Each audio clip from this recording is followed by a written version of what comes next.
दोस्तों, ये audio book summary गीगल ग्रेट आइडियाज ग्रेट लाइफ के द्वारा बनाई गई है। यहाँ पर आप समरीज को पढ़ सकते हैं और सुन सकते हैं। वैसे मैं हूँ एक गिगलर और मेरा नाम है रूबी पारिक। तो आइए शुरू करते हैं आज की किताब द $100 स्टार्टअप से, जिसे लिखा है क्रिस गिलेबू ने।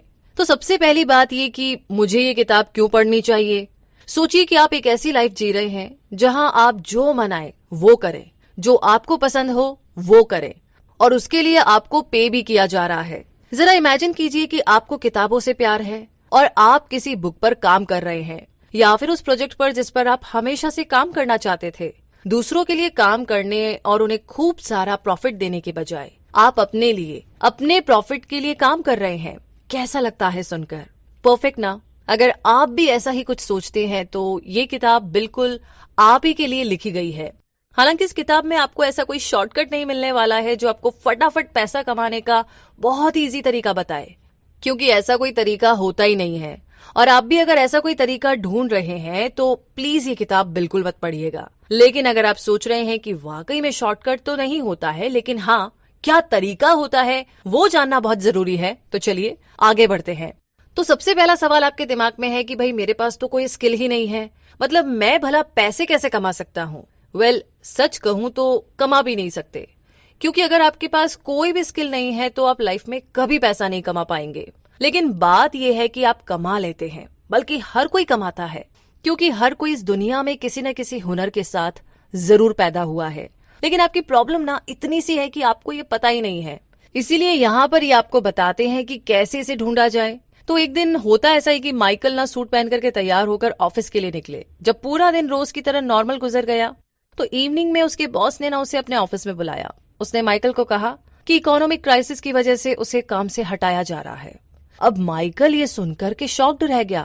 वो एकदम होपलेस हो गया। वो कैसे अपनी वाइफ और बच्चों को बताएगा कि उसकी जॉब नहीं रही।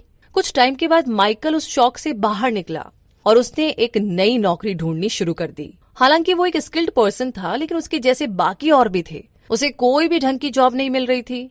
तो एक दिन उसके एक फ्रेंड ने, जिसका फर्नीचर का स्टोर था, उसने उससे कहा कि उसके पास कुछ बेकार मैट्रेसेस पड़े हुए हैं जिनका कोई यूज नहीं है। तो उसने माइकल को ऑफर दिया कि वो ये मैट्रेसेस उससे खरीद ले और उन्हें बेच दे। हो सकता है कि ऐसा करने से शायद पैसे की कमाई हो जाए। तो माइकल ने डिसाइड किया कि चलो ठीक है, वो ये रिस्क लेगा। लेकिन सबसे पहले ना उसे एक जगह की जरूरत थी जहां वो मैट्रेसेस को रख सके। तो उसने रेंट पर एक जगह ली और अपना बिजनेस शुरू कर दिया। शुरू के टाइम में तो बिजनेस काफी अच्छा चला, लेकिन फिर उसे प्रॉब्लम आने लगी, क्योंकि क्लाइंट्स जब उससे पूछते कि भाई उन्हें किस टाइप का मैट्रेसेस खरीदना चाहिए तो वो कुछ जवाब ही नहीं दे पाता था, क्योंकि उसके पास कोई नॉलेज नहीं थी कि वो किस टाइप के मैट्रेसेस को बेच रहा है। तो अब उसने डिसाइड किया कि पहले वो इस बारे में सब कुछ सीखेगा। उसने एक बिजनेस प्लान भी बनाया कि वो एक ऐसा स्टोर खोलेगा जहां बाइसिकल से मैट्रेसेस की डिलीवरी की जाएगी, और जो कस्टमर अपनी बाइसिकल साथ लाएंगे उन्हें फ्री डिलीवरी दी जाएगी। ये मार्केटिंग का अच्छा तरीका था। उसे यूट्यूब वीडियो से कई सारे कस्टमर मिले जो कि बाइसिकल से मैट्रेसेस ले जाते हुए अपने वीडियोस बनाते थे, और इस तरीके से उसका बिजनेस चल पड़ा, जो उसके लिए बहुत ही ज्यादा खुशी की बात थी। इसे माइक्रो बिजनेस बोलते हैं, जिसमें ऑलमोस्ट कोई भी स्टार्टअप कॉस्ट नहीं लगती और मोस्ट ऑफ टाइम इसमें सक्सेस की गारंटी मिलती ही मिलती है। तो आगे अब हम जानते हैं कि 3 इंपॉर्टेंट लेसन्स जो आप इस किताब के बारे में लर्न करेंगे। सबसे पहला है कन्वर्जन्स। इसका सिंपली मतलब ये है कि ये जरूरी नहीं कि अगर आप अपने पैशन को फॉलो करें तो आपको सक्सेस मिलेगी या कोई आपके प्रोडक्ट्स को खरीदेगा ही खरीदेगा। एज अ बिजनेसमैन आप सक्सेसफुल तभी होंगे जब आप अपनी उस हॉबी या पैशन पर काम करते हैं जो बाकी लोगों को पसंद है, या फिर यूं कहे कि जिस प्रोडक्ट की मार्केट में डिमांड है। इसीलिए सिर्फ गधों की तरह अपने पैशन पर ही काम ना कीजिए, बल्कि ये भी देख लीजिए कि क्या मार्केट आपको आपके पैशन के लिए पे भी करेगी या नहीं। इस बात पर जरूर ध्यान देना। दूसरा है स्किल ट्रांसफॉर्मेशन। किसी भी पर्टिकुलर बिजनेस को शुरू करने के लिए आपके पास कोई खास स्किल हो ये जरूरी नहीं। अगर आपके पास कोई रिलेटेड स्किल है तो भी आपका काम चल जाएगा। अब जैसे कि टीचर्स टीचिंग में माहिर होते हैं, लेकिन उनकी कम्युनिकेशन भी बहुत बढ़िया होती है। वो किसी भी सर्कमस्टेंसेस में अडॉप्ट हो सकते हैं, और साथ ही वो डिफरेंट इंटरेस्ट वाले ज्यादा से ज्यादा लोगों को कोऑर्डिनेट और ऑर्गेनाइज भी कर सकते हैं। तो आप ये रियलाइज करें कि आप में एक से ज्यादा स्किल्स है। केयरफुली सोच करके देखें, थोड़ा फोकस करके कि ऐसी कौन सी स्किल्स है आपके पास जिसे आप दूसरी स्किल्स में ट्रांसफॉर्म कर सके, ताकि उस स्पेसिफिक स्किल से आप अपना माइक्रो बिजनेस शुरू कर पाए। तो आप सोचिए इस बारे में, तब तक हम जानते हैं थर्ड लेसन के बारे में, जो है द मैजिक फॉर्मूला। हम 2 प्रीवियस लेसन्स को यूज करके एक इक्वेशन बना सकते हैं, एक ऐसा फॉर्मूला जो कि आपको सक्सेस दिलाएगा। पैशन या skill plus usefulness is equal to success. जी हाँ, हैप्पीनेस को बॉक्स में बंद करके बेचने का तरीका। इमेजिन कीजिए कि आप एक रेस्टोरेंट में हैं और आपने एक प्लेट सालमन ऑर्डर की। तभी शेफ आपके पास आकर बोलता है कि सालमन बनाना थोड़ा ट्रिकी है, क्या आपने कभी इसे बनाया है?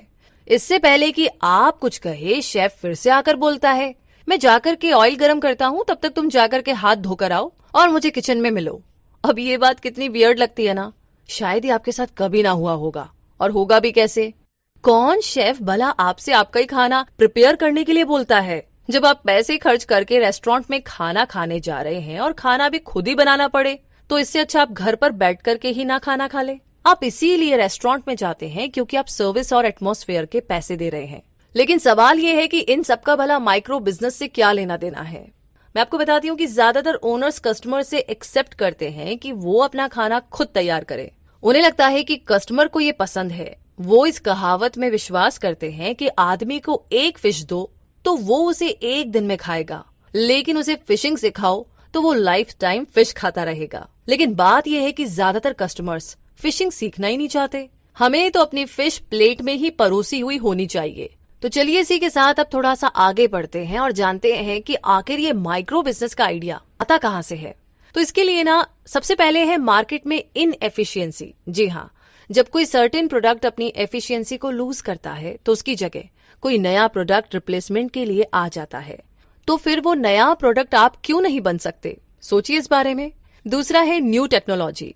स्मार्टफोन जब नए नए आए थे तो पूरी मार्केट ही चेंज हो गई थी। ऐप डेवलपर्स जैसी कई सारी नई नौकरियां भी निकली, तो मार्केट में उन लोगों की बड़ी डिमांड थी जिनके पास ये स्किल थी।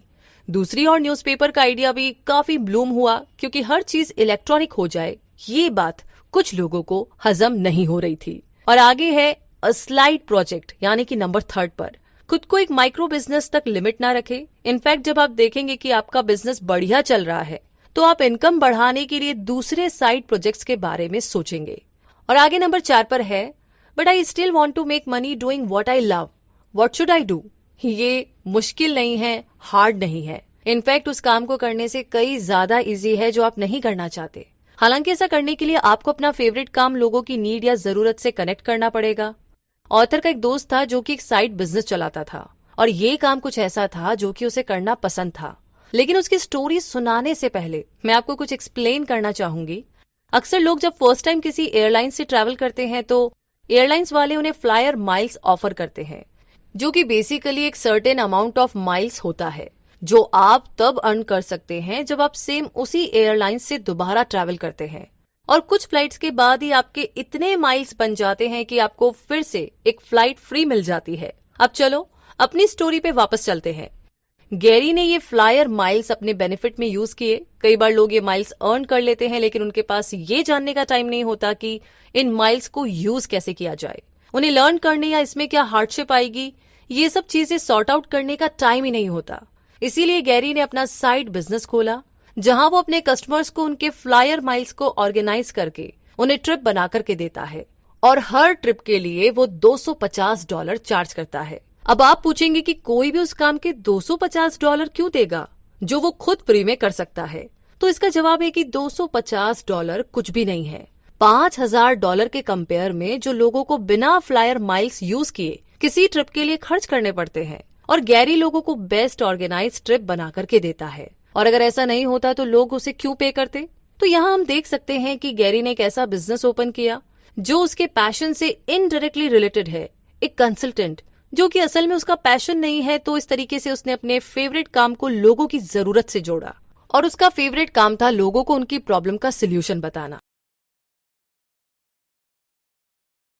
इसी के साथ अब आगे बढ़ते हैं और जानते हैं कि कुछ ऐसा कीजिए कि आपकी जॉब आपकी लाइफ के अराउंड रिवॉल्व करे, ना कि आपकी लाइफ आपकी जॉब के। जी हाँ, इस क्वेश्चन का जवाब देने के लिए चलिए केस स्टडी करते हैं और इस केस स्टडी का नाम रखते हैं the accidental world wide photographer Kylie Hepp, जो कि वाकई में एक एक्सीडेंटल एंटरप्रेन्योर है। उसका एक साइड प्रोजेक्ट है जिसमें कि वो किताबें लिखती है। उसके हस्बैंड सेबा को रिसेंटली अपनी कंपनी के बजट कट की वजह से जॉब छोड़नी पड़ी और उसी दिन जब वो जॉगिंग कर रही थी तो गलती से एक पिकअप ट्रक ने उसे हिट किया।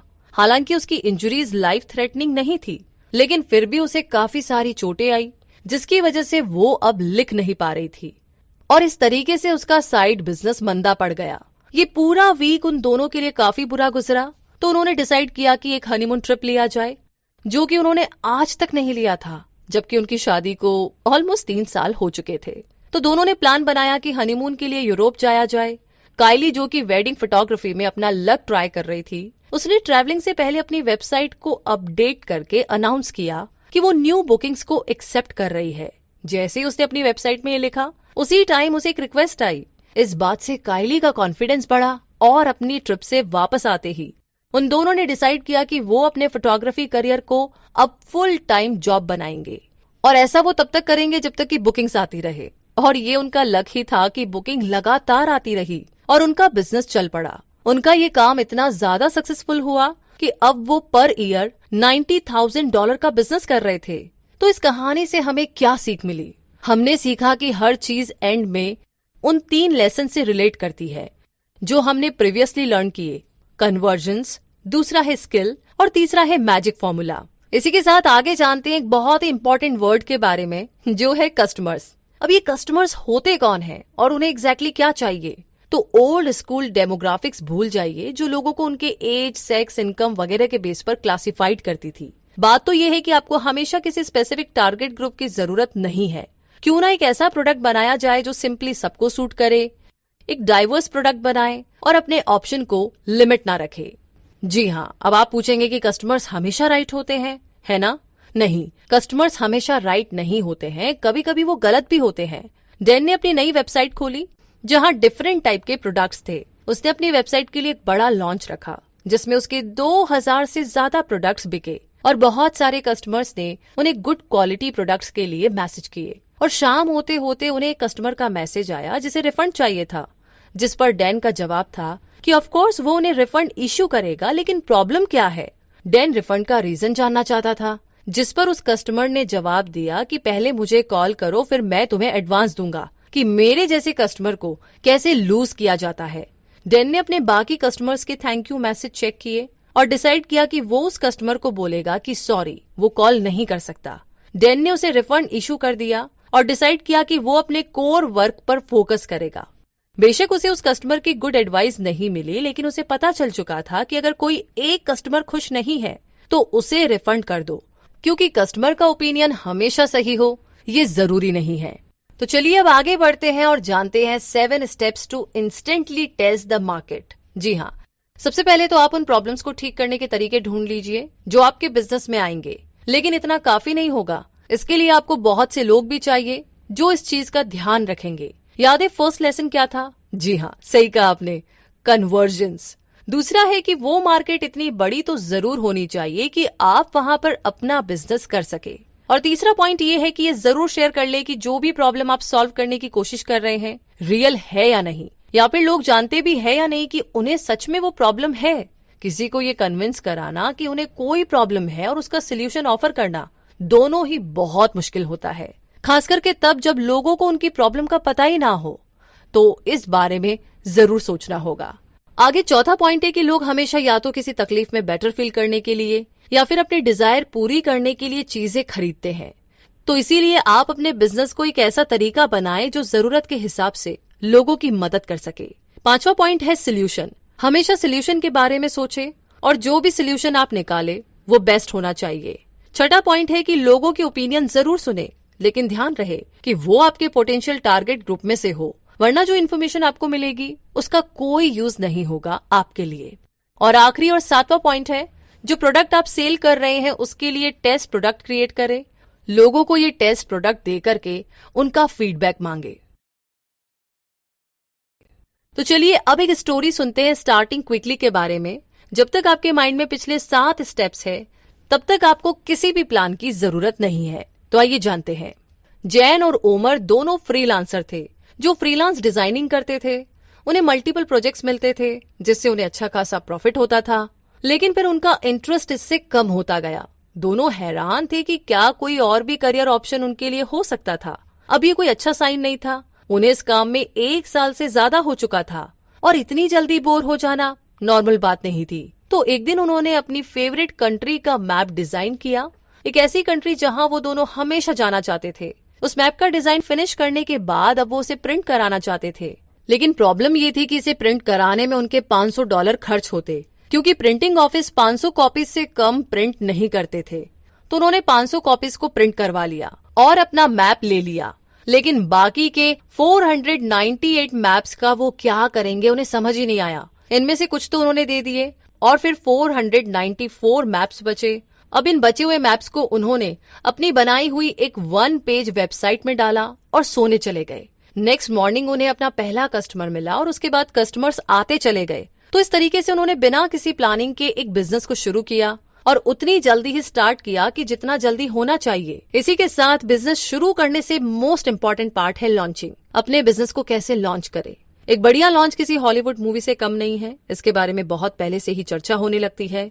इसके मार्केट में आने से 1 या 2 साल पहले ही लोगों को पता चल जाता है। आप इंटरेस्टिंग ट्रेलर्स देखते जाते हैं और जब मूवी फाइनली आउट होती है तो लाइन में लग जाते हैं इसे देखने के लिए। तो कुछ ऐसा ही होना चाहिए आपका बिजनेस लॉन्च भी। लॉन्चिंग से पहले पब्लिक के साथ इफेक्टिवली कम्युनिकेट करें, उन्हें अपने प्रोडक्ट के बारे में हिंट दे। इससे आपका प्रोडक्ट उनके माइंड में रहेगा और लॉन्च होते ही हिट हो जाएगा। लेकिन सवाल यह है कि उधारी का क्या किया जाए। तो यहाँ पर ऑथर बताते हैं कि किसी भी गुड बिजनेस को शुरू करने से पहले आपको उधार लेना पड़ेगा, लेकिन सच तो ये है कि ऐसा बिल्कुल भी नहीं है। ये आपकी चॉइस है, आप उधार ले या नहीं। आपको बहुत से लोग भी मिल जाएंगे जिन्होंने अपनी पूरी जिंदगी सेविंग बचा करके भी रखी और अच्छा बिजनेस भी चलाया। और हम यहाँ एक पॉपुलर मिसकंसेप्शन के बारे में बात कर रहे हैं। तो ये बता दें कि अपनी हॉबी को अपना बिजनेस बनाने में कोई बुराई नहीं है। हालांकि ये याद रहे कि आपका मेन गोल पैसा कमाना होना चाहिए, ना कि मजे करना। और इसी के साथ पैसा कमाने के लिए आपको इन 3 प्रिंसिपल्स पर फोकस करना चाहिए। पहला है base your prices on benefits not cost. जी हाँ, जब आप प्रोडक्ट्स के लिए प्राइजेस को सेट करते हैं तो ये ध्यान रहे कि ये लोगों को मिलने वाले एक्चुअल बेनिफिट पर बेस्ड हो, ना कि इसकी कॉस्ट पर और ना ही उस प्रोडक्ट को बनने में लगने वाले टाइम पर। बस बेनिफिट्स का ध्यान आपको यहाँ पर रखना होगा। दूसरा है offer a limited range of prices. आप अपने कस्टमर्स को हमेशा ऑप्शन दे कि वो डिफरेंट प्राइस रेंज में से चूज कर सके, लेकिन ये भी ध्यान रखे कि ऑप्शन लिमिटेड हो। अब एप्पल को ही देख लीजिए, जब भी उनका कोई नया प्रोडक्ट निकलता है तो उसमें कुछ ऑप्शन होते हैं, जैसे एंट्री लेवल, इंटरमीडिएट लेवल और परफेक्ट लेवल। लेकिन इन तीनों लेवल के प्रोडक्ट्स के प्राइस में मामूली डिफरेंस होता है, जिससे लोग ज्यादातर लास्ट लेवल वाला परफेक्ट प्रोडक्ट ही खरीदते हैं, क्योंकि इसमें कोई तुक नहीं बनता कि आप $1000 खर्च करके भी एंट्री लेवल की कोई चीज ले रहे हैं, जबकि $300 ज्यादा खर्च करने में आपको इसका परफेक्ट वर्जन मिल रहा हो। आगे थर्ड है get paid more than once. मतलब ये कि आपका पे बैक एक ही बार क्यों आए। आप चाहे तो पर मंथ 1 से ज्यादा बार पे बैक पा सकते हैं, बस कंटिन्यू बने रहे। जैसे अब नेटफ्लिक्स को ही ले लीजिए, आप उनके स्ट्रीमिंग सर्विस देखने के लिए मंथली पे करते हैं। उनका पे डे हमेशा होता है, हर रोज, हर महीने और हर साल।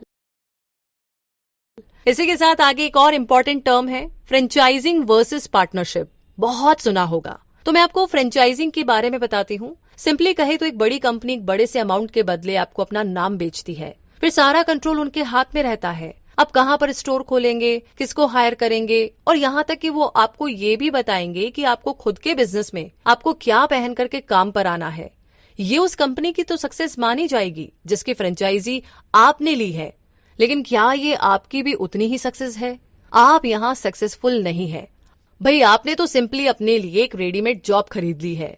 तो फिर एक यूजलेस फ्रेंचाइजी से अच्छा है कि कोई पार्टनरशिप की जाए। लेकिन हाँ, आपको यहाँ पर यह भी ध्यान रखना होगा कि आपका पार्टनर सोच समझ करके चूज करे।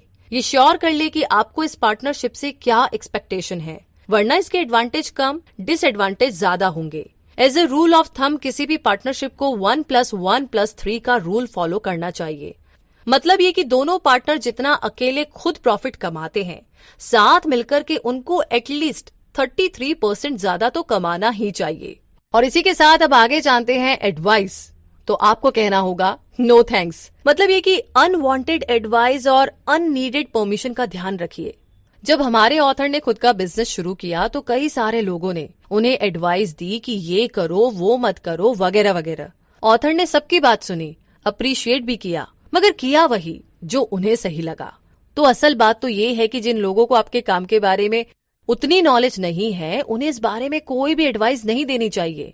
लेकिन आप अपना बिजनेस चलाइए। उन लोगों के जैसे मत बनिए जो लिटरल सेंस में तो बिजनेस के मालिक है, लेकिन एक्चुअली में लोगों की बात सुनकर के अपने बिजनेस के डिसीजन लेते हैं। और इसी के साथ यहीं पर होती है ये समरी खत्म। लेकिन दोस्तों, रिव्यू सेक्शन में जरूर लिख करके बताइएगा कि आपको ये समरी कैसी लगी और अगले हफ्ते आप कौन सी समरी सुनना चाहेंगे। और अगर आपको हमारी मेहनत पसंद आई है तो आप हमें अपना बहुत सारा प्यार दिखा सकते हैं गूगल प्ले में रिव्यू देकर। तो रूबी की आपसे होगी मुलाकात अगली समरी में। तब तक के लिए गीगल के साथ यूं ही जुड़े रहिए, सबके साथ समरीज को शेयर करते रहिए और सुनते रहिए।